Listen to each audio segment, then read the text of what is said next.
This podcast is brought to you by Revival, Book 1 of the Unveiled Book Series, and by the Arete Media Podcast Pantheon.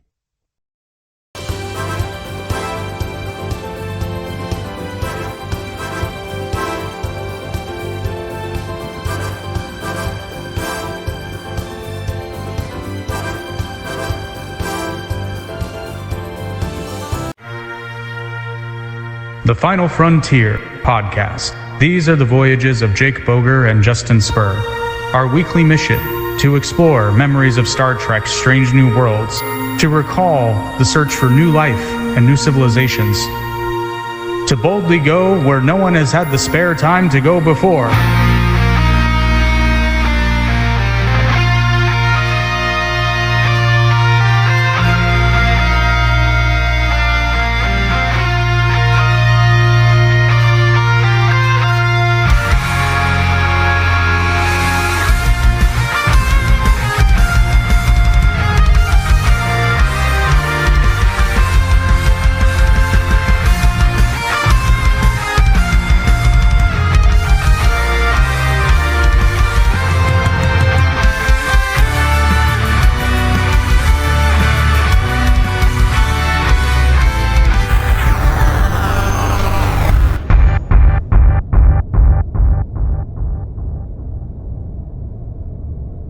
Welcome, everyone, to the Final Frontier. Who's ready for some intense Star Trek action?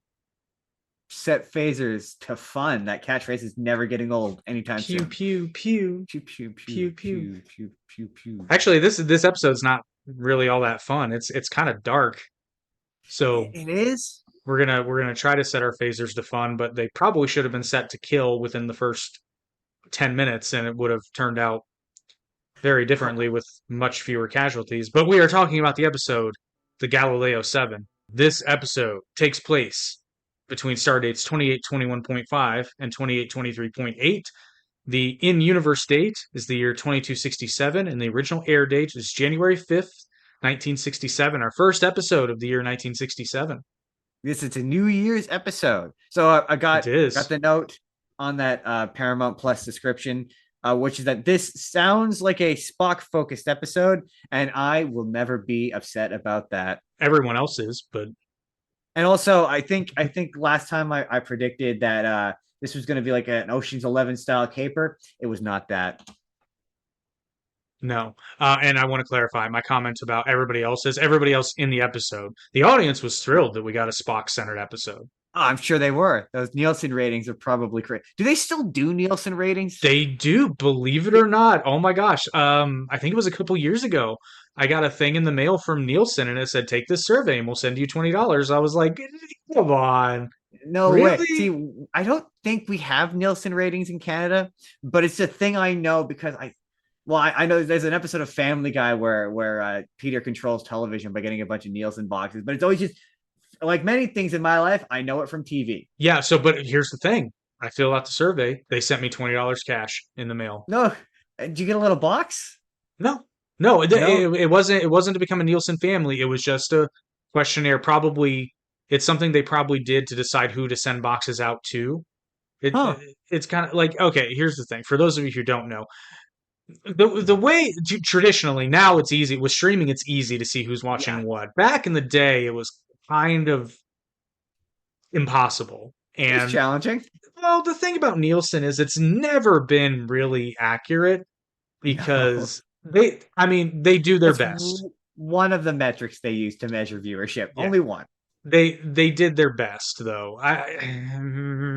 It's like you can't track back then you couldn't track every television set, so it's like you're saying if you were a Nielsen family, your TV, you had a little box that was hooked up to your television antenna, and it would let them know what you watched. And they did that with, 10,000 homes? It wasn't a very big number.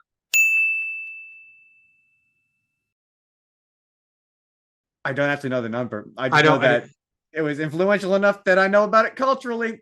Yeah, but here's the thing, though. So it was comparatively to the population, it was a very small number. So if your show just so happened to have a strong viewership with the Nielsen ratings, it gave the illusion that it was a really popular show when it may in fact not have been. However, Nielsen really did try to have a really diverse nationwide group. So their logic was, if I for some reason the number 10,000 sticking out in my mind. I don't know if that's accurate, but let's just say for this example, if 5,000 of the 10,000 homes are watching a show, stands to reason to be pretty popular. That's pretty good, but it feels like there's certainly a wide margin for error to be like, well, what if like only 10 people watch this?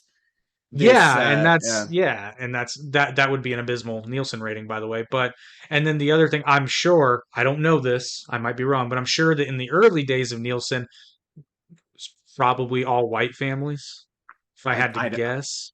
well, not knowing what year this project or the system was implemented, I would hazard a guess as to, yeah, you're probably right. In the Usually early these days. usually these things have a racial bend. It's America. It wouldn't surprise me. So actually, so Nielsen Media Research Group is an American firm that measures media audiences, including television, radio, theater, and films. Theater as well. V- Really, learned v- a lot about the Nielsen ratings this week. they figure via the AMC Theaters MAP program and newspapers. Oh, Okay, interesting.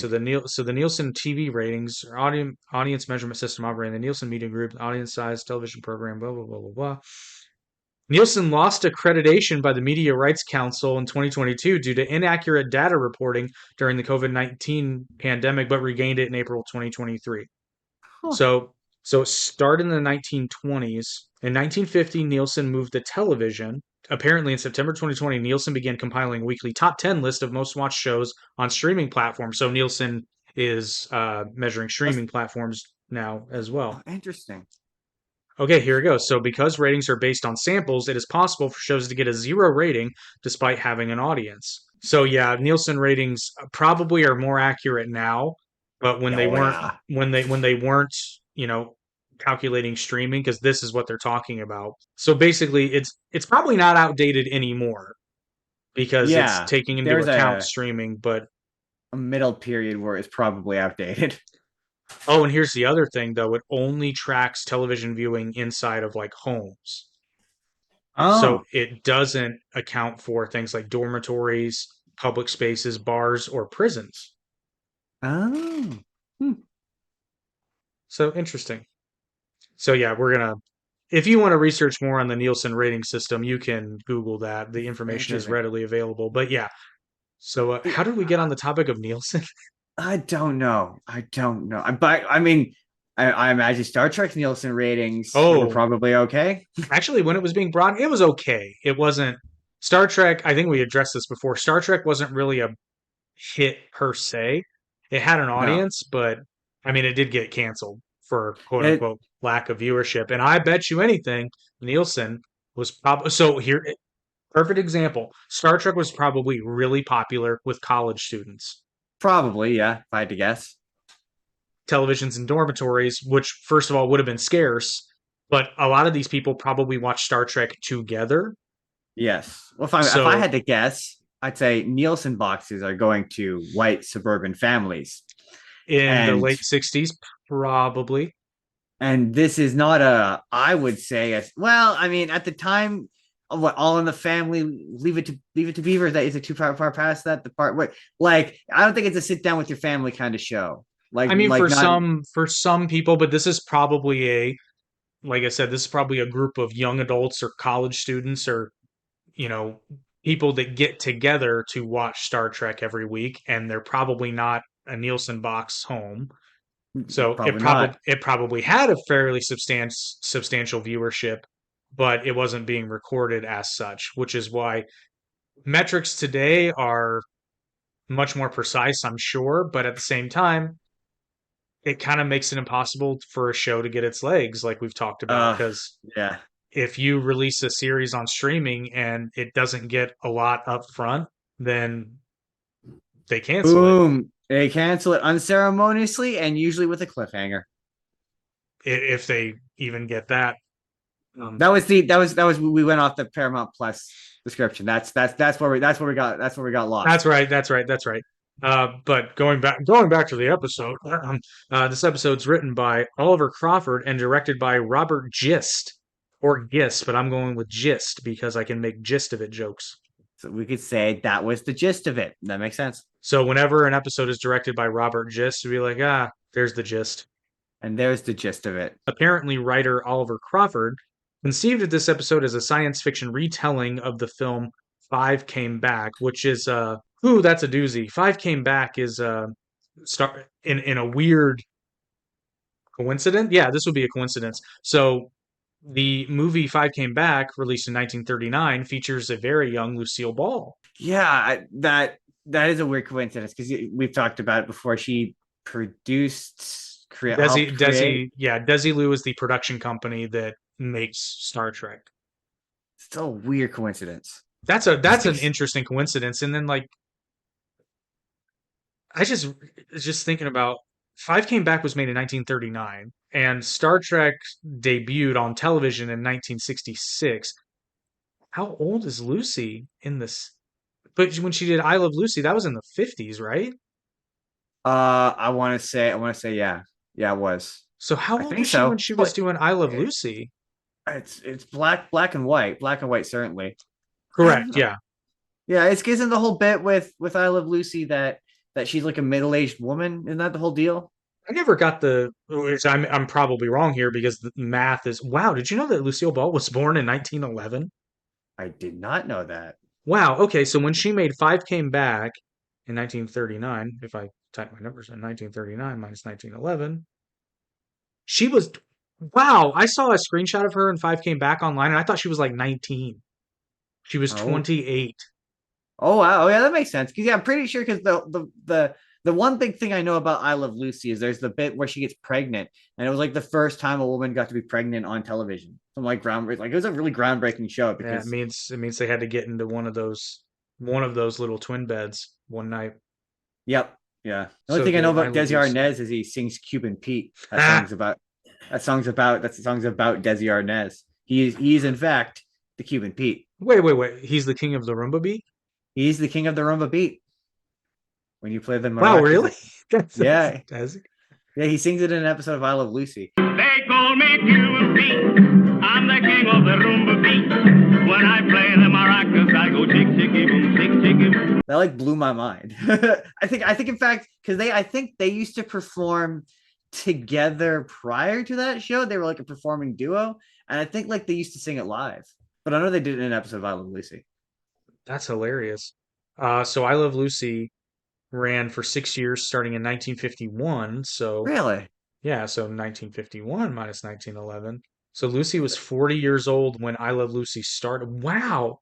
I feel like I knew that. Because like my like real understanding of I Love Lucy is not really from I Love Lucy itself, but from this is gonna be a real shot in the dark. Have you ever seen the movie Rat Race? Yes.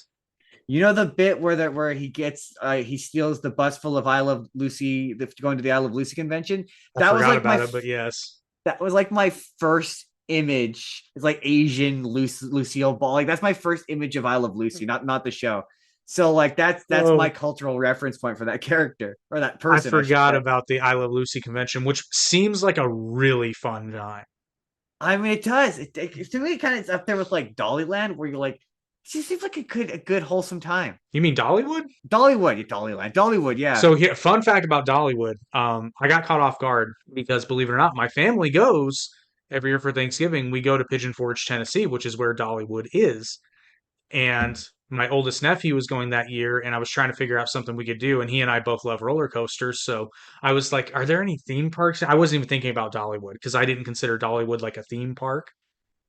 So I looked up. I was like, maybe there's a place within like an hour's drive of here, maybe a Six Flags or something. But then the first thing that pops up is Dollywood, and I'm like, wait, Dollywood has roller coasters? Yeah, it's probably a pretty sick theme park. Couple of them took us by surprise. There was one that it wasn't anything crazy, but it was just really fast, and we both.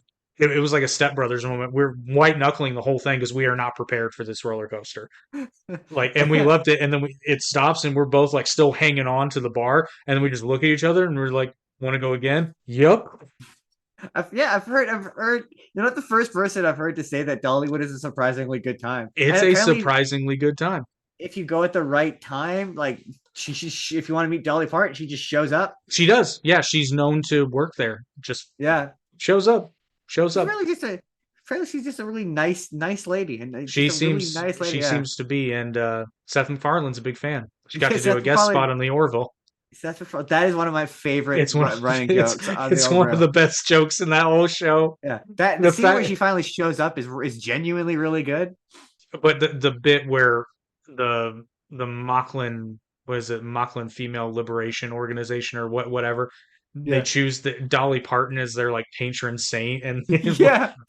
and she's giving a speech at the Union, like the equivalent of the Space UN's Council, and she's just like working 9 to 5, and I'm just But I mean, I love to see where she meets the holographic Dolly yeah. Parton. It's like, oh, this is a surprisingly touching scene, I would have loved to have seen Dolly Parton's reaction to that email.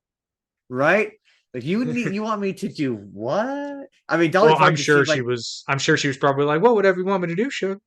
I mean, yeah, she reminds me of Stan Lee in the sense that she's probably just willing to like, yeah, I'll do anything. Yeah, probably her only string is probably like, well, throw some money to a charity, because Dolly Parton seems like, Yeah, she frankly, like, one of the nicest people on planet Earth. yeah, she's one of those millionaires who gives away her millions to Yeah, charity. we love you, Dolly. We love you. We do. Hashtag And Dollywood. anybody who has a bad thing to say about Dolly Parton, like seriously, I've never met a person.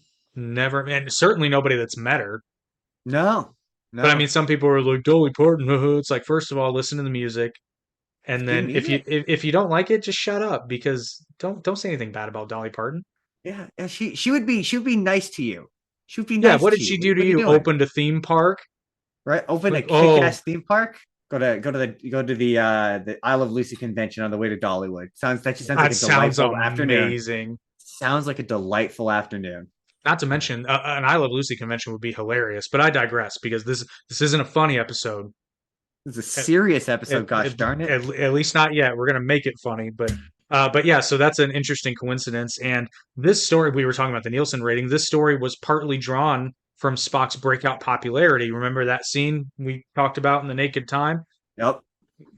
Lots of female viewers really they found Spock's emotional vulnerability quite sexy. I mean, hey, who Well, doesn't it's love not an emotionally vulnerable guy? it's not really his vulnerability per se. It's just some kick-ass acting, It frankly. was. It's just This is some good stuff. But according to Leonard Nimoy, as a result, one writer simply suggested a story in which Spock was seen commanding a vessel, and he is commanding a shuttlecraft in this episode. So, and this seems to be a really popular episode, even though I remember not liking it as much when I was younger, but I will say it's better than I remember it. Look, okay. There are some logical inconsistencies that we are going to Oh, talk about. there's so many, so many. But I discovered I quite liked Leonard Nimoy. There's one moment in particular towards the end that I was like, you know what? This is I liked it. I like this a lot. It's like it's like good Leonard Nimoy. Good Leonard Nimoy acting in this episode. Oh, it's a very Leonard Nimoy shines in this one, but our journey begins. The USS Enterprise is en route to Machus 3 to deliver medical supplies destined for the new Paris colony. The ship passes close to a quasar-like formation identified as Murasaki 312, which Kirk's standing orders require him to study. So we start out this episode with yet another weird overhead camera angle. Yeah, I actually see. Anytime the show looks slightly different, I'm always like, "Oh, neat! That's different. That's a different camera angle. We're trying something this episode." I get it. Um, There's a lot of experimentation in the first season. Oh, for sure. You're trying to find like I see the thing is I joked about it in the pilot, but and the first season doesn't do it nearly as much as my memory of Star Trek being, but I referenced it the upper body close up mid camera shot every time a person speaks. Shot. Reverse shot, yeah. It doesn't weigh less than I kind of thought it would. Maybe I'm like season 2 and 3 is where they really get into that stuff. But what they introduce a quasar. What exactly is a quasar? I cannot be bothered to Google it. And Jake is smart. I'm sure he'll know what a quasar is. Well, I'm going to consult my Oracle Google. The University of Google, the Library of Alexandria, Google. I'm surprised there was never a there probably was a website called Library of Alexandria, but There was a website called the something Babylon, which vaguely Alexandrian. all right, so quasar is an extremely luminous active galactic nucleus. So like, So that so tells me nothing. So it seems to be a thing in space that is luminous that is not a star. okay, it's kind of makes me think of what's the word? Oh my God, that happens at the North Pole, The aurora Northern Lights. borealis, yeah. Thank you, Aurora Borealis, but in space. I think that's yes and no because that's gases in the atmosphere reacting. But yeah, because this they seem to indicate that this is like a gas cloud surrounding a planet that's just being charged somehow, Yeah, and that's why yeah, it's luminous. interesting. So okay, well, okay, we're gonna get to the actual expedition itself because it still doesn't make any sense. This is now the fourth There's time I've rewatched this, and I still don't understand the logic. I still don't know what a high commander is or a What high is it? commissioner. His entrance is so hilarious. I love his entrance where he's like Commander Finster. like it's like it's three steps away from me, like Commander Finster. Like it's so soap opera-y. It's so good. I I see love that it the thing is I understand what they were doing because they needed a ticking clock element. for sure.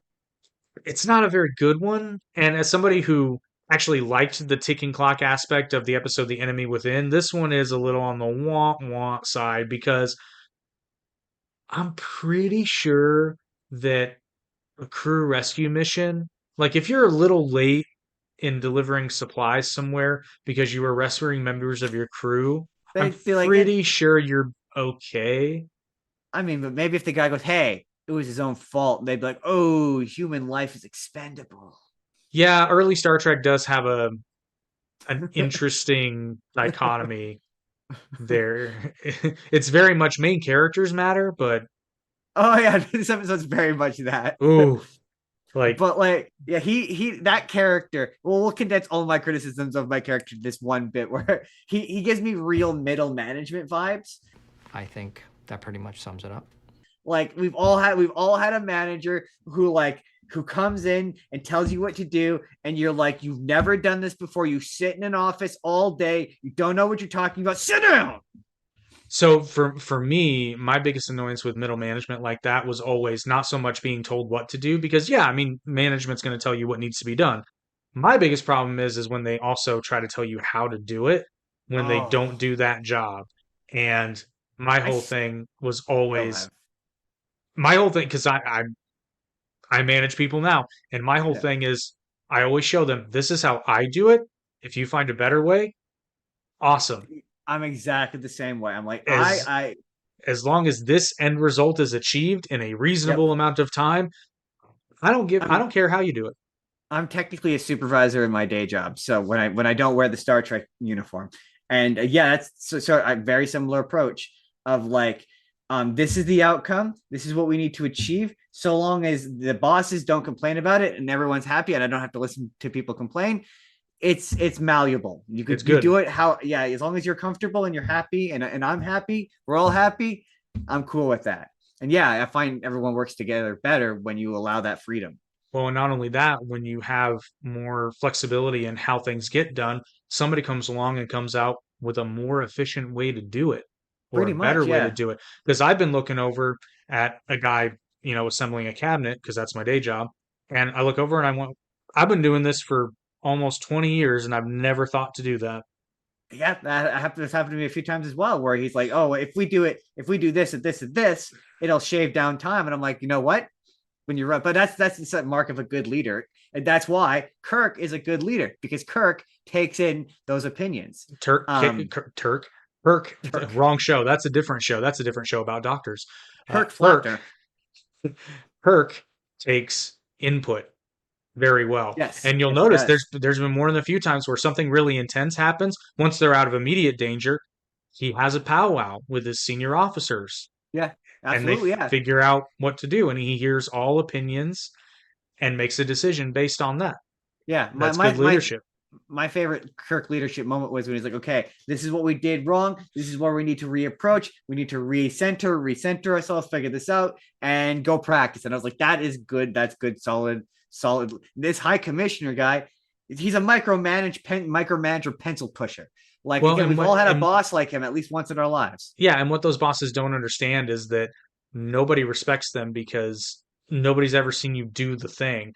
Right, exactly. You're much more inclined to get people to do the thing for you if they've seen you physically doing the thing. And if Right? they need help doing the thing, if you jump in and help them do the thing, at least temporarily, Oh, you like know. when like I I had a manager who like she would show up to accomplish things that could easily be delegated or like accomplished in a phone call, and that's just like a big pet. Like my big thing with this character is, why are you here? What are you contributing that can't be contributed over a video call? And in terms of his functionality in the episode, why couldn't he have been at the colony on the video call? This Why could did he have been a physically yeah, need to be there? this could have been a Zoom meeting, sir. That's what I'm saying. It easily could have been a Zoom meeting, but just like more importantly, like in terms of he's annoying in this episode, and you could easily cut him out and still maintain a ticking clock. Yeah, that I guess that's what I'm getting at is like maybe they're taking emergency medical supplies and there's a plague going on. I get that. That's fine. But Reduce this the guy, time. yeah, Be like, this we need to guy, get there in 3 days. There, yeah, boom. this guy's just annoying. But Ferris is called a Galactic High Commissioner because the name United Federation of Planets had not yet been created. What Two is years that? later, in the episode Elan of Troyes, the term Federation High Commissioner is used instead for someone of the same station. Gotcha. So he would Which effectively be see Orville is my like guiding way into Star Trek. But in the Orville, he would be like Ted Danson, right? no, Ted Danson is an admiral. As an admiral. So Okay. he's in the military. This person would be a high-ranking government official, but see, because in the United States we don't really have commissioners person, not in government. Maybe a not quite a governor. What would he be? I don't know what he would be. But anyway, Gotcha. he's a pencil pusher. He's a pencil pushing dweeb who Kirk's like, no. Kirk is not having any of this. Get out But of my way, nerd. speaking of nerds, Kirk sends a science team composed of Science Officer Spock. Makes sense. Chief Yeah. Medical Officer Dr. McCoy. No. Makes sense to No. have a doctor there, but I don't think your chief medical officer should be there. Chief engineer Scott, definitely not smart. No. Again, engineer makes sense. Chief engineering officer, not These smart. guys are like the head of their departments. Do they not like have a second in command? Like that, like I understand wanting a medical person on there. Does he not have like a second or third backup doctor? See, that he can they call? have to. They have to. That's what They I'm can't saying. be. They can't be that stupid. Well, speaking of backup people, I noticed the woman bringing the captain the high commissioner coffee, but it was not the Yowman. So that got me thinking: what is it like to be the backup coffee gal on the Enterprise? You're not the coffee gal, but you're the girl who's in waiting for the coffee gal. I don't know. It depends on your outlook, I suppose, because somebody from lower decks, for example, might be like, "Oh, I have to go get coffee today." Right? I gotta be coffee gal. Oh god. But also Yeoman Mears is there. That Don't doesn't get make any either. sense. And No. three other specialists that do make sense: Latimer, Gaetano, and Boma. I In mean, the they make sense because they're expendable. well, they're specialists. They're expendable specialists. Right? They're all guest stars. It's pretty much a roulette of who's gonna bite it out of the guest stars. Yeah, they always seem to have targets, don't they? But they're in the shuttlecraft Galileo, sent to investigate the formation. So this one only applies if you're watching the Paramount Plus version of this episode. We get some really, really, really bad CGI in this It's episode. it's pretty janky. It's pretty janky. I mean, I did say though that Jake will be happy. There's some shuttlecraft action. I know you've Oh, been joining the first some believe you shuttlecraft. me. Oh no, I've already made my piece in the episode Conscience of the King. I've already been proven right. So The flight deck down there with the shuttlecraft. With the shuttlecraft. With the shuttlecraft. There's so many shuttlecrafts. There's more There's than one so- shuttlecraft. oh, and we see them no We less. see both of them. Now, to be fair, I think in the original episode we only do see the one. I think they added the CGI shots. But since there is so much janky CGI, I'm guessing it means that the model work was really, really crap.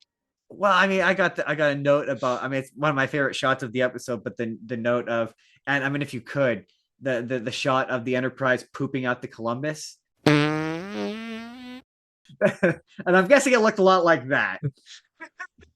And then my favorite bit is the bit at the end where they just reverse the shot, so it looks like it's sucking it back in. Yeah, it's beautiful. But my main note for this part of the episode is why are the chief medical, chief engineering officers, science, and first officer on the same expedition? Like, I get the science officer; Oh yeah, he just happens to be the first officer, but I get it. He's I get it. but McCoy and Scotty are the next ones in the chain of command. I don't understand. I don't understand. I keep not understanding what the logic is here. So they got in the shuttle, and in order to study this sort of theoretically ephemeral thing, they just flew blindly into the thing, not knowing whether or not there was not even just a planet in the center of it, but like an asteroid, something physical. Like, did they not have like an unmanned instrument that they could have sent in, like a little robot? Do they not have robots? They've alluded to having probes before.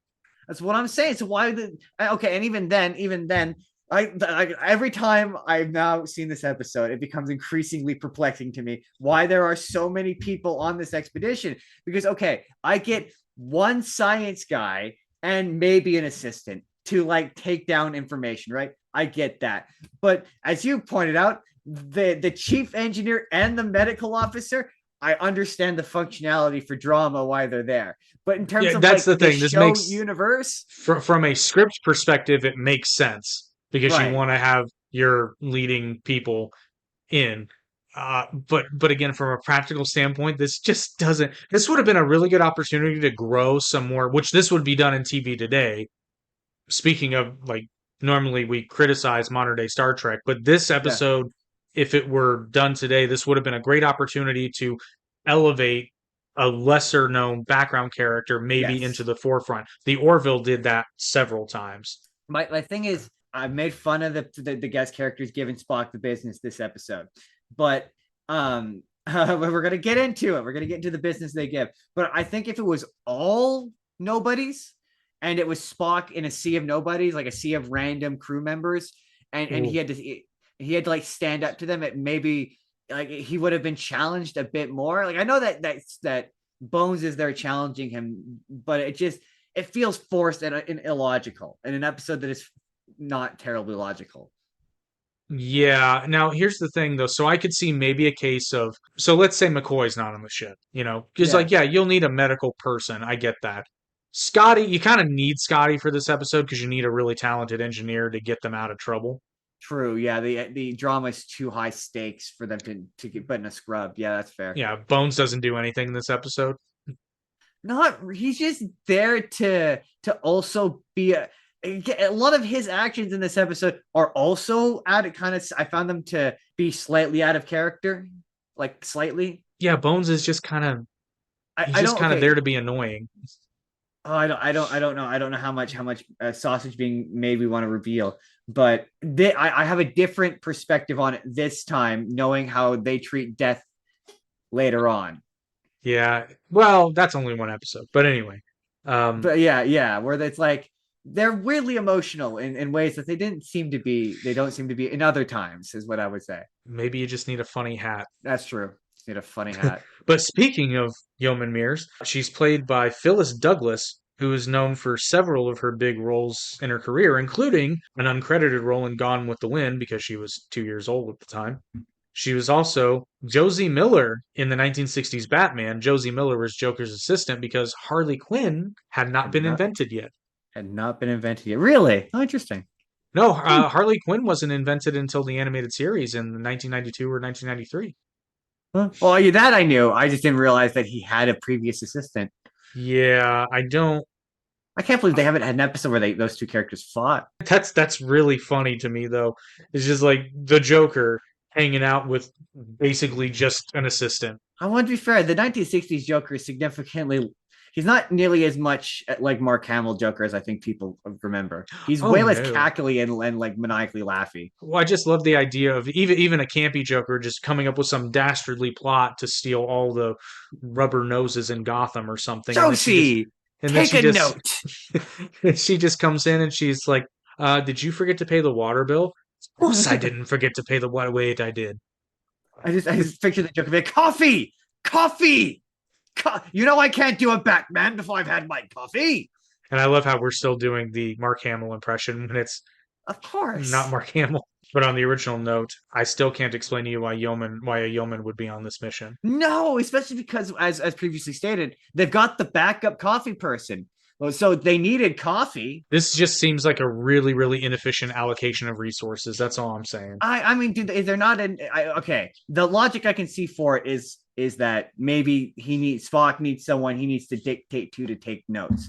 But like, is there not other administrative staff on the Enterprise? Like, I get that, but the computer up to this point has been shown repeatedly able to take dictation.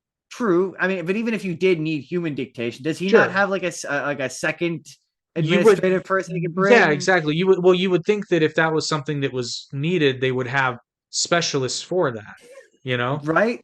And yeah, just from, I mean, again, half of these people aren't gonna die, so like, they're just not. Well, okay, the Yeoman's got a chance because she's not as well established as a Bones or a Scotty, but Scotty's not gonna get it. Yeah. This episode was originally supposed to include Janice Rand, but as we've previously established, Grace Lee Whitney was written out of the show and apparently is being replaced by Yeoman Mears.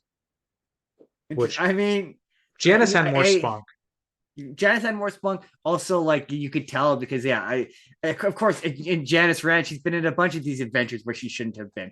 But also, like, if this were a 2023 show, she would be in this episode and they would have killed her off here. She would have taken a spear through the chest. Ooh, yeah. Well, okay, it depends. Is this an HBO show or a network show? Or, see, this is a joke. This is another Orville, or is it the Orville? Because when you want to know what I learned about the Orville, that I don't know if you know this. Did you know that Seth MacFarlane dated the chick who plays Alara? Really? And then they broke up while they were making the show? Does that not explain why she just randomly disappeared off that show now? Ooh, that's icky. Yeah, I know. Apparently they've said it had nothing to do with it, but I don't know. They broke up and then she was just, it's not even that they wrote her off the show. She just disappears, and then the character that replaces her just kind of takes all of her storylines. Well, I wouldn't say she disappears. I mean, she gets a graceful exit. Her character does. I suppose as graceful as it probably was going to be, considering it was like mid-season. Yeah. Soon after the launch, the shuttle is pulled off course. Spock makes an emergency landing on the planet Taurus 2, a rocky, fog-shrouded world in the middle of the Murasaki phenomenon. Well, we can't explain why half the crew that's on the Galileo is in fact on the Galileo, but what we can explain is why you should definitely check out this sponsor. The veil between her world and the other realm has faded, unleashing magic into the lives of ordinary citizens. Awakening from a 4-year coma, Tori James discovers a world transformed. For some, like Tori, the unveiling ignites hidden abilities. With her expertise in classical languages, she's drawn into a world of thieves and magic. Join Tori on her magical journey in Book 1 of the Unveiled book series, Revival. Unveil your destiny. So yes, our crew has crashed on Taurus 2, and they're in a bad way. Yeah, I don't understand. How does one multiply speed geometrically? Speed squared. Speed times square. It just was a lot of sciencey jargon. It's technobabble. It's technobabble. Just technobabble. Just say the technobabble. Also, like, minimal injuries that he just wound up with a minor nosebleed. Yeah, it seems like it was a much rougher. Again, it's not a fair comparison. The Orville does a shuttle crash really well. I mean, yeah, but yeah, it's not a fair comparison. It's not a fair comparison. You can't show loss of limbs on 5 o'clock on a Tuesday evening. Yeah, well, that's literally like comparing the Titanic with the modern day USS Enterprise aircraft carrier. Like they're not even. They are not the same thing. They are not even close to being the same thing. But after this episode was filmed, they made no new shots of shuttlecraft using the miniature. So every time you see a shuttlecraft, at least prior to the Paramount Plus or CGI enhancements. In the original run, every time you see a shuttlecraft, it's reused footage from this episode. I mean, hey, you know what? Fair enough. That prop looks expensive. Like, is it a full set? Like, is it as like? Do they have like a shuttlecraft? Like, because they keep doing those exterior shots of what looks to be like at least a Leonard Nimoy's sized. So there's two. Shuttlecraft. This is specifically what I'm talking about right now is the shuttlecraft miniature for the space shots. Oh, gotcha. All those space shots are all identical. Although yes, there is a life size. I think there's two actually, but I know there's a note later because I made my outline, so I touch on it. I think they were two made. I think there might be one more episode where we see it because I mean it was hella expensive. It's really cool. I mean, I appreciate good set work, and it looks really cool. It looks believable. It looks like it. It looks like a spaceship. And yeah, like what they do with the inside and interior shots. Like, yeah, it looks like they're going inside of an actual like thing, and yeah, I appreciate that. So, but another fun fact: the shuttlecraft was built by AMT in exchange for them gaining the exclusive rights to make the plastic model kit version. I mean, hey, fair enough. Hey, Toys I mean, wheeling and dealing back in the day. I'm just saying those toys they be selling. That's the only reason why Star Wars is still around. Star Wars toys sold quite a bit more than Star Trek toys did. Oh yeah. Those toy sales, they will keep a franchise alive. Oh, they were. I remember back when they did. 1997 was the first year they did the special edition, and they did the re-release of the toys. Gotta say, as much as people love the original run of toys from the 70s, the toys from the special edition put them all to shame. I mean, yeah, I for the longest time that's my Star Wars is the VHS tapes where they were all together and they had Darth Vader's face on them. Oh yeah, that's a special edition. For me, Darth Vader at the end of Return of Jedi, he's just a guy. He's not Hayden Christensen. He's just some random guy. Exactly. Which I still don't love how they. I get why they did it. I get it. I've seen so many memes of it that are really fun. That are funny. That I'm like, I get it. It's a brand exercise. Also, it's George Lucas. He will do anything to his. Well, the main reason. The main reason I don't like it is because it's kind of on the actor that they did it with in the first place. Right. I mean, I think they did eventually. Do they have the original? Did they ever do a release of the original? Not since they I mean, yeah. I mean, they did it with the special edition, but I think post Revenge of the Sith, I think all the subsequently released versions are Hayden Christensen. I think you're right. Yeah, I don't think they've ever at one point because I know that people are asking for them to do a re-release of the original untouched versions of. Because for me, that's not the one that gets me. For me, it's in the first one. This is not a Star Wars podcast, but it's in the first one when the dewbacks walk through the background, and they just look digitally imposed, and it looks because they are. Yeah, like that's the stuff that stuff looks bad. The Hayden Christensen, I guess, because I like Hayden Christensen. It's on the list of complaints. It's pretty small. Like it's one of those things where it's like I get it. I'm not even saying that I wouldn't have done it. I wasn't in the room. That it wasn't. Yeah, but also like the Emperor is some random guy. He's not Ian McDermott in Empire Strikes Back. Yeah. In my memory, he's not Ian McDermott. He's some random guy. He's Ian McDermott in Return of the Jedi, but not Empire. Not in Empire Strikes Back. Yeah, correct. Yeah. Oh, but they did go in and change that, didn't they? Yeah, because I remember that being slightly different. That I get. Yes, I get. Also, I love Ian McDermott. So like, who's So I found out very random. This is very random, but Ian McDermott. So did you know that the BBC, I don't know what year, they did a radio drama of Paradise Lost, and Ian McDermott plays Lucifer? Really? And now I really want to, because I heard an excerpt of better to rule in hell than to serve in heaven, and I was like, I kind of really, I need to listen to this now. Oh man, I will never not like Ian, even in the bad Star Wars movies he's in. I will always love Ian McDermott. I just love the sense of humor he has because I all the time at cons he'll just grab a microphone and pause and just be like, "Do it, do it." It's great. It's good stuff. But coming back to Star Trek. Star Trek, the other nerd franchise, the better nerd franchise. I said it. You're watching a Star Trek Whoa. podcast, though. Whoa. I'm assuming you're on my side because you're watching a Star Trek podcast. Anyway, crew members Latimer and Gaetano scout the area for some reason, encountering Taurus 2's native inhabitants, which are giant ape-like creatures armed with enormous spears and shields. So they're space Vikings? I said space cavemen, but Oh, space cavemen is probably more apropos. Latimer is killed by a spear, and Gaetano drives off the creatures with phaser fire.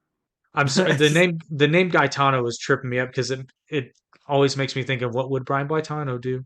fun fact. I have him on Facebook. Like when Facebook first started and they didn't have like fan pages, he added everybody in a Facebook group called "What Would Brian Boitano Do?" because he was just really enamored with that joke. And I actually messaged him and I'm like, "Are you the Brian Boitano?" And he came back with a "Yes, it's me." And that page eventually transformed into a fan page. But for the longest time, it was just his family. It was just his regular. It was his personal Facebook. It was like I know the. I actually spoke to the Brian Boitano. So I'm just over here. I'm gonna give him the rank of lieutenant for the song. It's like, what would Lieutenant Gaetano do if he were here right now? He'd probably shoot a phaser or two. That's what Lieutenant Gaetano would do. He would take a spear or two because that's what Lieutenant Not yet. Gaetano would do. Not yet. Gaetano Yeah, but doesn't take a spear. Oh, is he the one who lives? Oh, okay. I had a better No, he one. does. He does not. But he doesn't take a spear. Latimer takes the spear. Right? Is Gaetano? I always get the characters mixed up. Is he the one who does it? He's the one who makes it, right? No, Oh, he's not the one who makes it. he is not.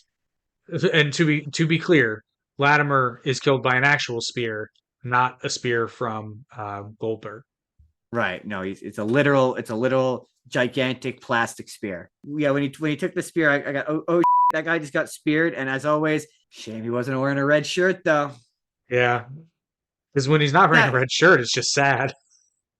I just wanted to walk up with like a measuring tape, be like, "What are you doing? I'm measuring you for that red shirt." Well, what's funny about the red shirt is like the opposite of plot armor. Right? Pretty much. It's like, no, I don't want to be a red shirt. I It's don't just, want to be a red shirt. it's that's why the character Guy in Galaxy Quest is so funny because it is just like the personification of if a guy who Yeah. played a red shirt on the show found himself in a real Star Trek episode. Right? Because I'm gonna die. If you just be terrified the whole time. You have a last name, Guy. Do I have a last name? Oh, but back to the spearing. My note is, what part of maintain visual contact with the ship did you not understand? Because Spock literally says, maintain visual contact with the ship. And then they walk really far away from the ship.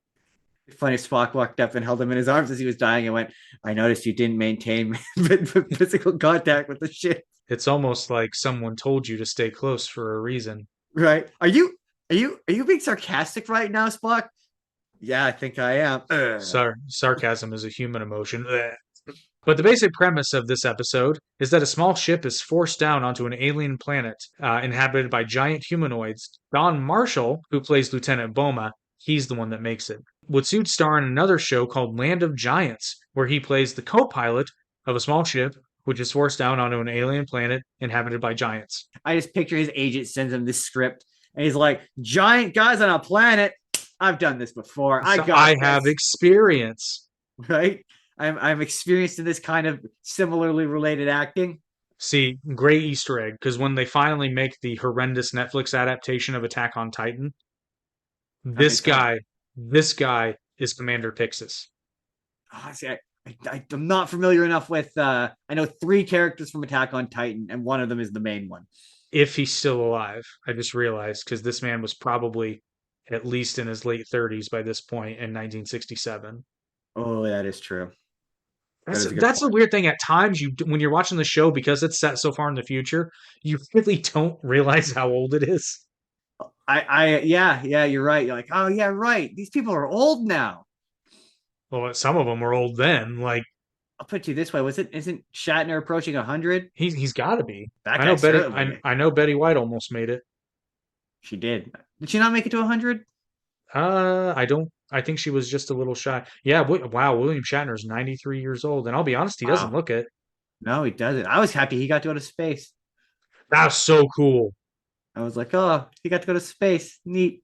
Good for You know him. what? I'm okay with that. And Betty White died in 2021. Oh no, I think maybe she did make it. Hang on. I was pretty sure She's she did. nope, she was 99. Ah, I had a family friend who made it to 100. That's some crap. Oh, dude, she was almost there. I'm gonna count it because she was born on January 17th and she died on December 31st. That sucks. Oh, we give it to her. We give it to Betty White. She's 100.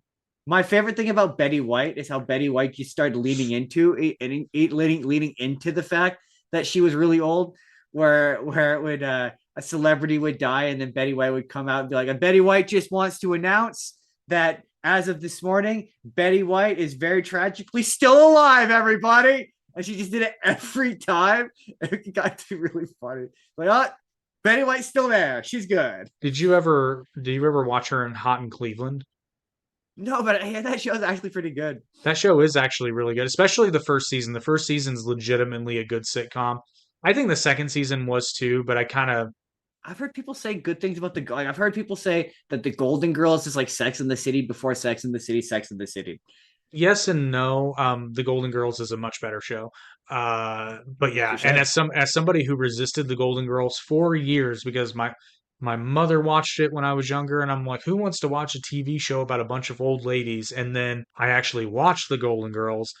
Oh my God, it is hilarious. Same thing happened to MASH, by the way, because my dad watched MASH, and I was like, this show looks boring. And then I watched the story of how I got obsessed with MASH is actually quite funny. So I got really, really sick, and I couldn't sleep because when you get so sick that like you try to lay down and sleep, but then you can't breathe, and then you just get really Yes. frustrated. So I was married at the time, so I went downstairs and just turned on the TV and channel surfing because I had cable back then, and MASH was on. I'm like, cool. This will make me so bored I'll go to sleep. That was my plan.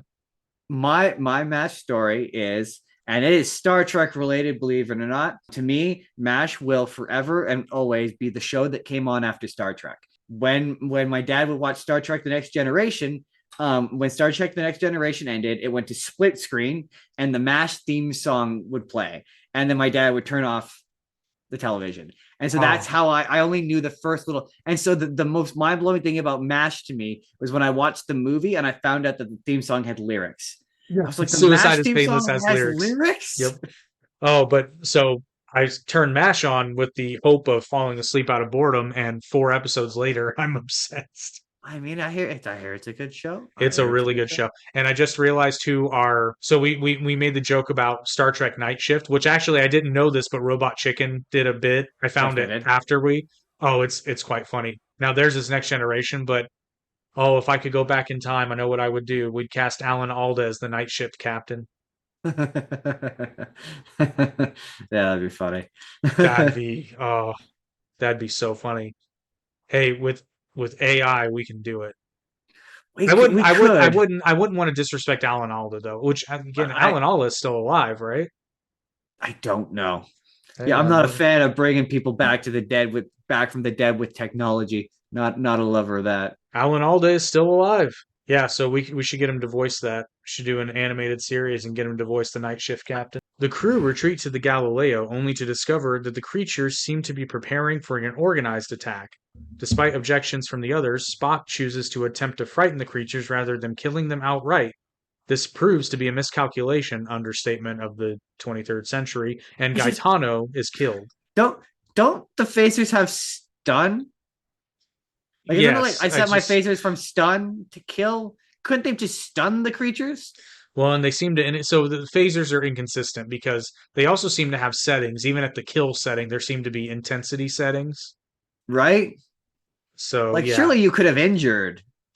I think they already did. Well, no, I guess they did scare, but there's an interesting bit of cinematic trickery here. So, in order to make the creatures look larger than they really were, small spear and shield props were made for the person in the costume to throw, and then the one that's dropped near the 3 people retreating back to the Galileo is fairly small. But in the next shot, they switched to the larger ones, and I remember watching that, and I was like, "Wait a minute, weren't they smaller?" Right? Just a minute ago, maybe they expand with the gas on the planet. But it's true, yeah. I think it's a scale thing. When you get closer, they look bigger. No, it's an actually different prop. Oh, is it? Oh, okay, never mind. No, because the thing is, they don't really move too much from where they are. when they're initially thrown in, and then I think they cut to a close up, and then they cut back to the wide shot, and the shield and spear are significantly larger than they were. That's funny. Oops. And one of those things, like sometimes I'll read things like that and be like, oh, but how many people noticed? The thing is, I noticed it first, and then when I saw the note, I was like, I'm not crazy. That explains that. Meanwhile, Kirk searches for the shuttle, despite concerns from middle management Ferris, who is impatient to start for Machus 3. Because of sensor interference, the shuttlecraft Columbus is dispatched to search the planet from orbit. And search parties are transported down to the surface. One of the landing parties returns with casualties and reports being attacked by large furry creatures. I really enjoyed the guy giving Kirk the report. He was just his casual, like, he's like, well, here's the facts as I see them. It's a shame one of our guys died, but he died. Not much we can do about that.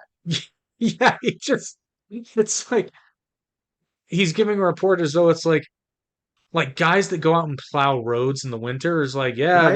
that one was a doozy. Guy died, but right, yeah, he's got like the attitude of like an old, like, one of the world dangerous job guys, like driving one of those, like being like, well, we took a header on a 540 and we took a WC down an AWB and he just ate it. Yeah. He's like one of the guys that built the Empire State Building that just walks without a harness across those beams. He's like, right? Lost Johnny today. Yeah, told him not to look down. He walked left. He should have walked right. Yeah. Yeah. Told him there wasn't a beam there. Yeah. Right. Oh, well. So they're going to hire a new guy, but yeah, exactly. There'll be a new guy here next week.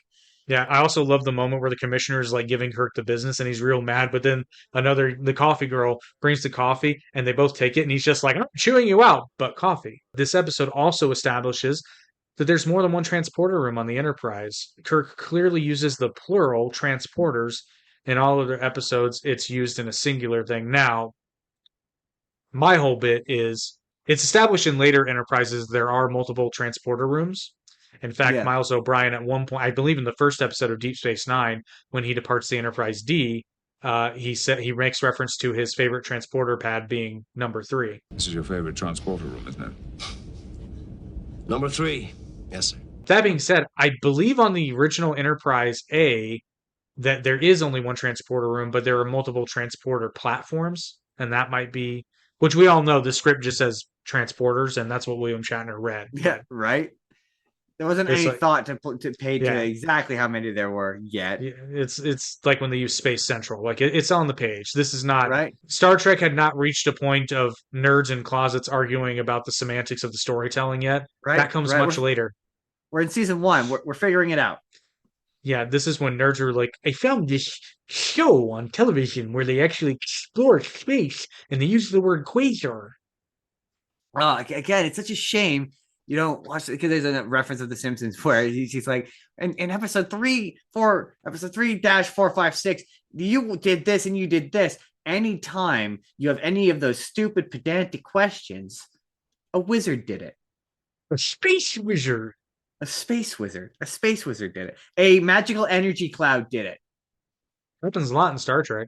It seems to happen a lot in Star Trek. Between boulder-throwing attacks by primitive giants and quarrels amongst themselves, the crew of the Galileo attempt to make repairs on the shuttle. And then we get to Gaetano's supposed death, because we actually don't see him die, but it's heavily implied. But this is when the thing like Frankensteins him and like walks to him very, very, very slowly, like in a way that's parodied in other movies.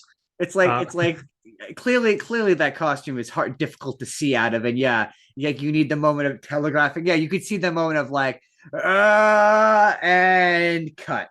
It's even slower than that, though. That's the thing. Because my note is, sorry, but if that slow thing kills you with its hands, that's your fault.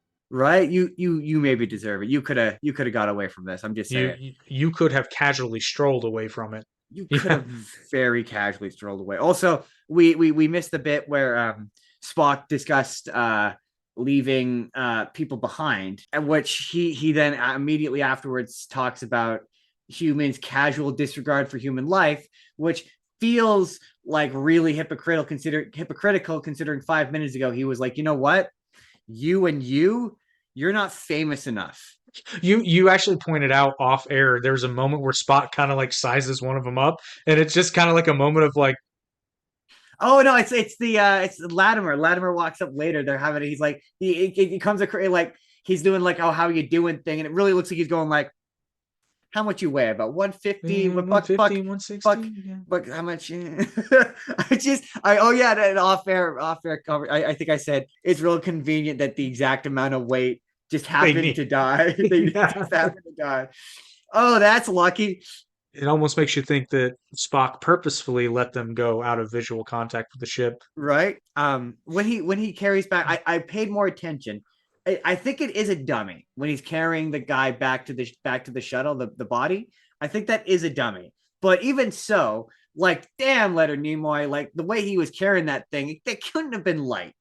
Like it couldn't. No, have been. and it's a touch that I like because obviously I've never carried a dead body, but we do, when you do group workout classes and we do these in certain Krav Maga classes where you have to carry somebody dead weight. They're not allowed to help you. It defeats the point of the exercise. A dead weight human being is very, very heavy. Even someone Very who's smaller heavy. than you, like it's dead Right. weight. It's very, very heavy.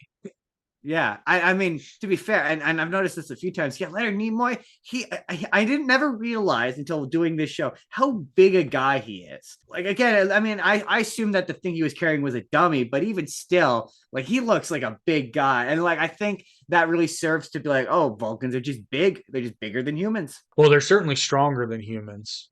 definitely. But yeah, I was impressed. I'm like, damn, Leonard Nimoy, you be carrying that weight. As most of their conventional fuel has been lost, Mr. Scott adapts the landing party's phasers to power the ship. His repairs are eventually successful, but Boma will not leave without giving Gaetano and Latimer a proper burial. I have a note that Bowman is highly emotional, and his emotional outbursts are going to get them killed. Almost. When Spock advises against it, Boma becomes insubordinate, to which Spock responds by allowing him the funeral, which, bad synopsis, that's not exactly how it happens. It's like how it really happens more so is Spock says, no, it's too dangerous and we don't have time. We're on a ticking clock here. And then once it becomes clear that they have a little bit of time because they're Even they're waiting then, on one last minute thing, it's kind of like he's like, you can do it now if you want to, but you I would discourage it actively. My thing, the moment that frustrated me was when they're like, "Hey, yeah, we have to go bury this body," and Spock is like, "Yeah, my time would be better served fixing the thing that's going to keep the rest of us alive." And they're like, "But this emotional thing," and even I'm like, I mean, Spock's being kind of a dick about this, but he is right. Like, I hate to be like this is kind of a waste of time, but it is truly kind of a waste of time. it's one thing if they were waiting to be rescued, then yeah, sure, but we're actively repairing the ship and there is a ticking clock It, element here. it just seems like the space federation does not provide, or the Enterprise maybe more specifically does not provide adequate crisis management techniques. They do, however, provide adequate pipes. Adequate pipes. But anyway, Spock is real cold in this episode. But another fun fact is during the scene where Scotty attempts to apply an electrical shock to force one of the aliens to release the Galileo shuttle, he wears a pair of those insulating gloves, and the middle finger of the glove in his right hand can be seen clearly, just hanging emptily because James Doohan is missing that finger in real life. Interesting. I still didn't notice that. During the funeral ceremony, the creatures attack again, and Spock is pinned by a boulder.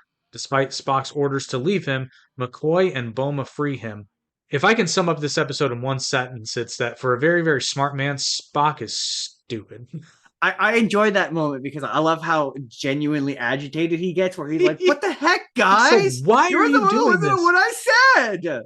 Like, it's a little obstinate. It's a touch less fussy than that, but I mean, it's not that far off.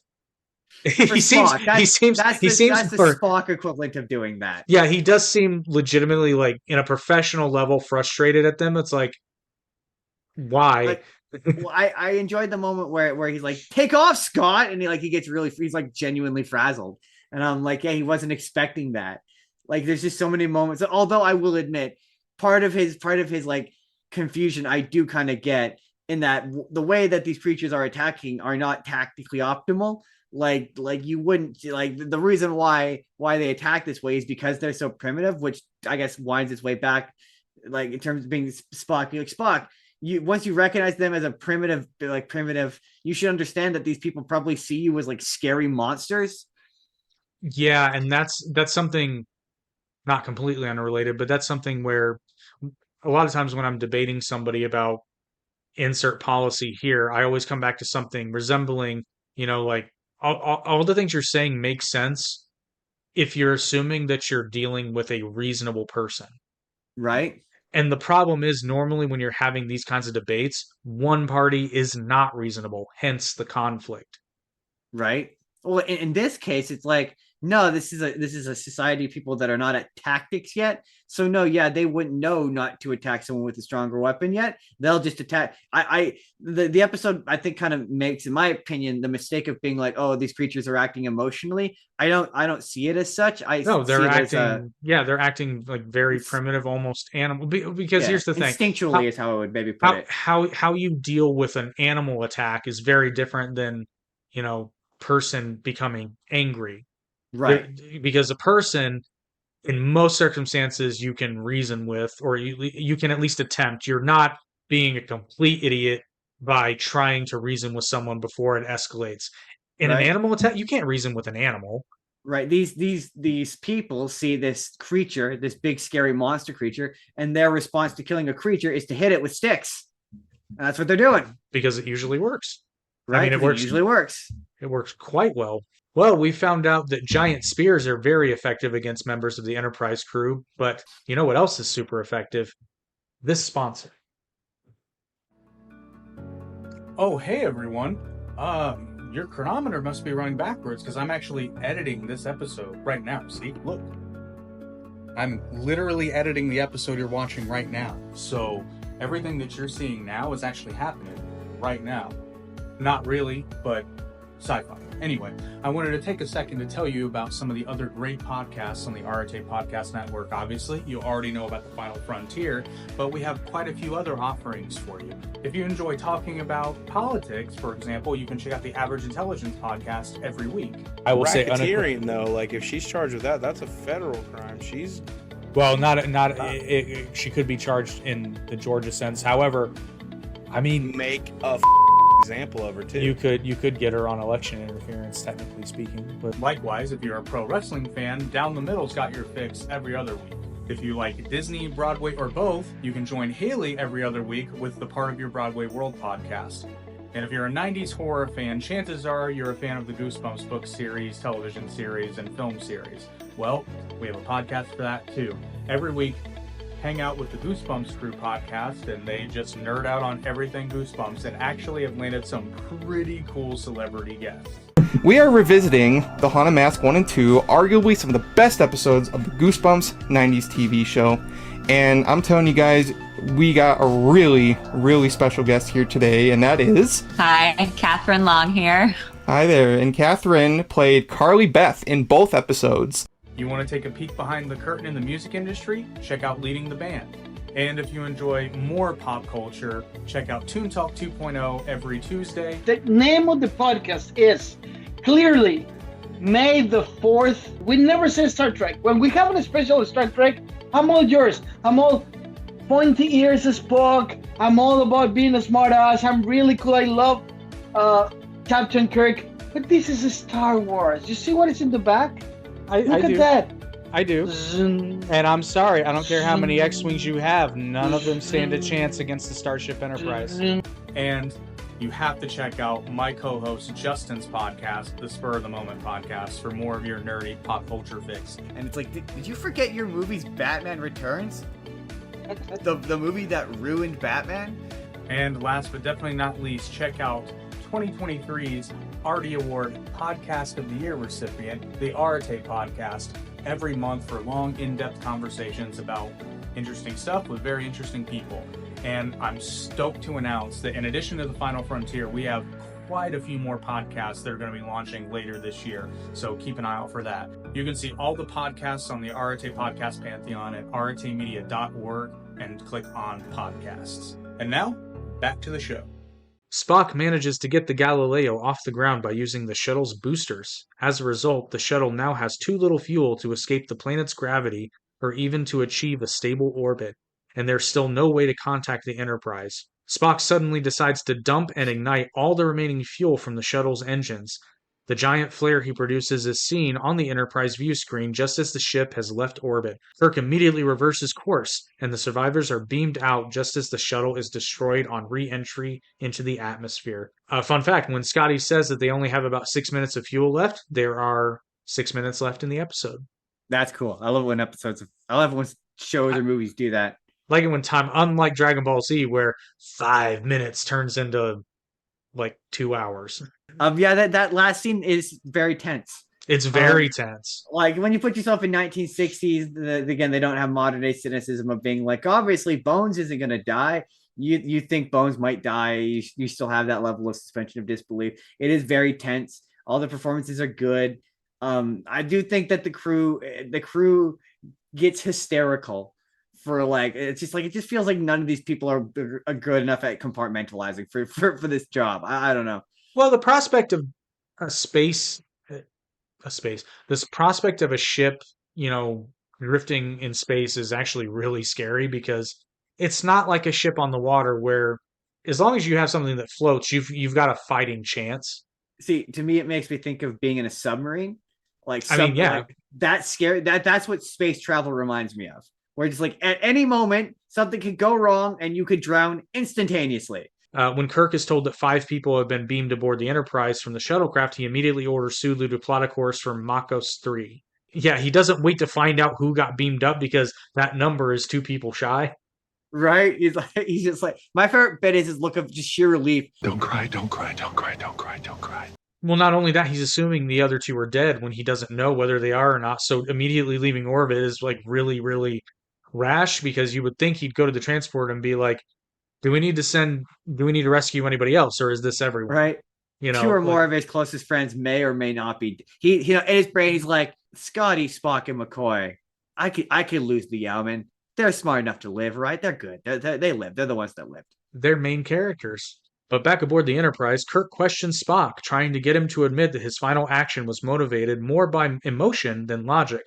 Spock refuses, but freely admits to his stubbornness, at which the rest of the crew burst into laughter. Awfully lighthearted, considering what just happened. Ending is weirdly like where it's just they all laugh and it cuts to black, and I'm like, this is weird. I mean, 2 people were brutally murdered by, giant aliens with spears and hands. We're not going to talk about the fact that Spock was willing to just let people stay, like leave them to die. Oh, we're not going to talk about that. Cool. No, we're not going to talk about that. We're never going to bring that up again. No, but the moral of this episode's story is just do your job. I will say that me and Spock, he has a conversation with Bones early on about leadership that we kind of share a similar sort of stance on, where he's like, I could be in charge or I could not be in charge. I can take it or leave it. Although I guess by the end of this episode, he's like, how did everything go spectacularly wrong? Like there's a moment towards the end of the episode where it almost has one of those, well, you're probably wondering how I wound up here kind of moments. Well, but the other thing you have to consider, though, is that at the end of the day, Spock's technically right. It's easy to criticize somebody when things go wrong, but imagine if, say, Kirk had been down there. Right. It may have gone drastically different. They may not have ever been able to lift off the ship. Although I have a feeling Kirk probably would have been like, all right, let's go shoot every alien. Like, oh yeah, these phasers have a stun feature. Did you guys know these have a stun feature? We could just knock them unconscious. Oh, they have a stun feature? Oh, that's a court-martial that could have been avoided. Huh. Certainly they could have could they not have convert? No, then I guess they couldn't have gotten off the planet. But still, those phasers have a stun option. That's all I'm saying. That's my summary of the episode. Another fun fact: this episode marks the first appearance of the Star Trek rank of ensign, as Ensign O'Neill is mentioned in this episode. So ensign is that's just a crew member? No, ensign is the first commissioned rank out of the academy. Gotcha. So that's your lowest commissioned officer rank in Starfleet. I will eventually understand how these rankings work. An interesting other side note is in the novel Dreadnought, it's stated that Scotty demanded and got a court-martial against Boma due to his insubordination towards Spock during this incident. Spock had not mentioned anything about Boma's attitude in his own report, and as a result of this court-martial, Boma was discharged from the fleet. Good. I mean, yeah, because I mean, I get it. It's kind of like one of those things where you file a complaint afterward. Right. Yeah. Exactly. There's a time and place for this. It's like after everybody's back on the ship, you say, "Hey, Commander Spock did some questionable things here," and you sort that out later. In the moment is Right. not always, but there are times You certainly don't where, be like, I would save everyone, even you. And you're like, you're okay. but he's also heavily insubordinate. It's not like Spock is making a horrendous decision and he says, "No, I'm refusing to go along with it because." It's like what's the Denzel Washington movie where he's in a submarine and there's the that big climactic moment where the captain and his XO have to both agree to launch a nuclear strike, and Denzel's like, "No, I don't." Great So scene. yeah, you bring it up afterwards. That you had, Well, except in that instance, because you're not going to bring it up after a nuclear strike is ordered. But Denzel is also in a different position because he's the XO. Oh yeah, so he's in a Right. position to be like, Right. yeah, Like he's subordinate to the captain, but he's immediately subordinate. But anywho, although the Galileo is destroyed, it will appear again in the episodes Journey to Babel, Let That Be Your Last Battlefield, Metamorphosis, and The Way to Eden. However, it wasn't until its final appearance at the full-scale ship, remember I said I was going to touch on this earlier, so the Yeah. full-scale ship set was repainted and reads Galileo 2. The full-size version would later undergo a major overhaul from 2012 to 2013, and the restored shuttlecraft is now permanently stationed at NASA's Johnson Space Center in Houston, Texas. So you can go see it. oh, that'd be cool. I'd like to go see it because it looks cool. Well, I like to be like, when everybody patronizes our sponsors and we start getting paid, we'll go. We'll make a special trip. Well, it'd be, they'd never let us do it, but it'd be really fun to do a podcast and film an episode in it. that'd be pretty sweet. It's never gonna happen. But be like, I'm one of the guys who gets to live in the episode. And then we're just in here where it's like, wow, it's kind of sparse in here. Right? Yeah, the shuttlecraft runabouts get much fancier because by the time Deep Space Nine rolls around, they even have food replicators on board. Naturally. Whereas this is real, which, not gonna lie, 7 uncomfortable looking chairs. Well, no, the ones in Deep Space Nine at least are pretty cozy, but I'm wondering now because this would make sense, if space station runabout shuttles actually have more features, because theoretically, if you're using it for a space station capacity, you presumably would be in the shuttle longer than just like a planetary exploration mission. Right. Yeah. And also, I feel like maybe civilians, you want a bit more comfort, Yeah, maybe. But alas, even though we had fatalities, our red shirt tally still remains at 2. Okay. Got to get more people wearing those red shirts. And it's really sad that we're sad about that fact and not happy and ecstatic about that fact. I mean, look, it's an iconic part of Star Trek lore, and I know I have experienced that. I got my first red shirt death, but like I was told it was a frequent number. Oh, it's coming. But because it's been so long, for those of you who haven't watched the previous episode yet, when we talked about shore leave, we added a new counter because, frankly, I got tired of waiting. Which, by the way, how did you feel about the Sulu hobby counter? I did enjoy the Sulu hobby counter. I was like, yep. I like the graphics. I thought it looked good. Loving a good running tally. It just seemed so perfect. I was like, what am I gonna do for this? And then that screenshot just appeared, and I'm like, that's it. That's the one. We know how much. Who doesn't love a classic? Oh my. Oh my. But anyway, that was the Galileo 7. A bit of a cluster, but ultimately a really, really good showing for Leonard Nimoy. Yeah, I mean, we've been given what's his face a lot of the one who lives. We've been giving him a lot of grief, but it was a decent performance. Yeah, like I said, he's given Spock the business. Yeah, I think I would have maybe preferred this episode more. It's those logical inconsistencies. There's too many. That my suspension of disbelief is like I can only do so many. Yeah, there's a touch too many. But next time we're going to be talking about the very fun episode, The Squire of Gothos. And I know this is an unfair question because of time travel, but Justin, would you like to take a stab at what The Squire of Gothos is about? Oh yeah, the Squire of Gothos. The Squire of Gothos, I think. It's about. Let me think. Oh, okay. You're It's trying to about- figure out how to summarize the episode that you've actually watched. no, Because even though you've seen it, it's really weird and kind of difficult to describe.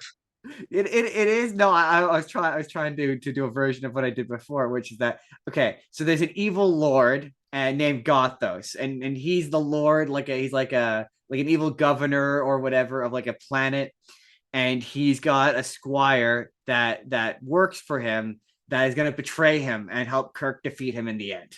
Justin, you've watched the episode. You don't need to pretend for these people. Okay, fine. The next episode is about a crazed trickster god with seemingly supernatural powers who with the crew of the Enterprise, and is highly entertaining and is very Loki coded. Very much, yeah. It is and for those of you who have it to look forward to, a very funny episode to look forward to from us. It's a very fun episode all around, both originally and this one. Well, as always, to the next time. Yes, this has been The Final Frontier. Hopefully you enjoyed it. If you do, please like, share, and subscribe. Tell your friends. We got a new subscriber recently, so thanks for joining the party. Yeah, and, welcome to all of the new subscribers. Welcome to our crew. Yes, we're going to keep growing until we have to get a bigger ship. We're boldly going where nobody has had the spare time to go before. That was actually, I added that in because I was like, this is way too serious. We got to let people know what this show is about immediately, which is also why I make the disclaimer about us not being affiliated with CBS or Paramount in any way, and then immediately cuts to, but it would be nice. I love, and I don't know if this is a reference to also starring Leonard Nimoy, but I also also starring Justin Sparrow. Like, poor Leonard Nimoy, he's also starring. It absolutely was. I was like, that's funny. I appreciate a subtle reference. What can I say? Subtle references are my favorite, and these episodes are peppered with them, especially in the edits, because I like a good wink and a nod. I'm loving a wink and I'm loving a nod. Who doesn't love a wink and a nod? Well, my favorite wink and a nod is every time we do a Star Wars episode on Toon Talk 2.0, I always throw in a really subtle Star Trek reference. My favorite one is the most recent one where we debated about The Last Jedi. But if you look up in the far right corner of the thumbnail, you can ever so slightly see the tiniest little USS Enterprise right in the corner. That's awesome. That's fun. I mean, I just love that episode because you picked up my love of the googly eyes. Who's not loving the googly eyes? You know what's funny is I do appreciate that, and it just seemed right. Right. They always make thumbnails funny. Either that or giving them funny hats or beards. I love giving ladies beards. Dude, I did enjoy your Sex and the City movie with beards. But anyway, thanks everybody for enjoying the episode. Like I said, please like, share, subscribe, watch the other episodes, get caught up, because we want you to watch the episodes with us and then enjoy our commentary and join us in the comments, or even better, the premiere, join us in the live chat. Just let's have a good time and watch Star Trek together. Because the other thing is we want to happen is we want Paramount Plus to be like, why are so many people watching Star Trek all of a sudden? They'll be like, right? So there's this show on YouTube where two nerds talk about Star Trek incessantly. And they will send us a PR kit. And they will just go, pay them. We must pay them. The show is brought to you by Paramount Plus. I would be so happy and proud. I'd be very proud because I've always liked Paramount as a company. I don't have any issues. Also, I'll sell just about anything. They brought us. They brought us Top Gun. This is true. Who's mad at Paramount? I'm not mad at Paramount. If you're mad at Paramount, go watch another show. Go watch Star Wars, nerd. Go watch Star Wars. Go watch Disney Star Wars. Yeah, go watch Disney Star Wars. Go to Paramount and watch Star Trek. Brought to you by Paramount Plus. See how easy that is? Yeah. Watch long and prosper. Watch long and prosper. And we'll see you next week in space.